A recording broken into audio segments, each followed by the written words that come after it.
Liewe Here, ons sê vir U dankie vanoggend vir die kosbare geleentheid wat ons het om aan U die lof, die eer en die aanbidding te bring. Here, ons het vanoggend hierheen gekom om U naam groot te maak. Liewe Here, om U te loof en U te prys en U te aanbid. Liewe Here, en ek wil bid dat U vanoggend deur ons lofgesange, liewe Here, deur elke faset van hierdie diens dat U hierdeur sal vereer word. Here, dat U hierdeur geprys sal word. Here, dat U naam hoog gestel sal wees. En ag Here, dat ons die lof en die aanbidding aan U sal bring. Here, ek wil bid dat hierdie musiek sal seën vanoggend. Here, seën die woord wat uitgaan. Here, dat hierdie diens, Here, dat hierdie dag 'n dag sal wees wat ons nooit sal vergeet nie. Want Here, U het hierdie dag vir ons geskaap om U hierin groot te maak. Here, kom dit word U dan so verder verheerlik in en deur ons. Ons loof en ons eer en ons dank en ons prys U daarvoor vanoggend, Vader. Amen.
gou wat is by jou, Here. Dink gou wat is bietjie buite jou bereik.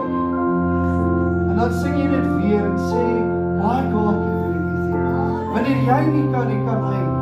Waar jou hand tekort is vanoggend, is sy hand nie tekort nie. Waar jy vanoggend voel, Here, ek sukkel. As jy vanoggend voel, jy soek 'n deurbraak vanoggend, sê net, my God can do it. My Here kan, hy wil vanoggend vir jou die deurbraak gee. Hy het jou dan hier toegelaat om saam met sy kinders te wees. Wil jy nie net jou hart so 'n bietjie oop maak vanoggend en sê, Here, I know you can do it. Kom ons sing dit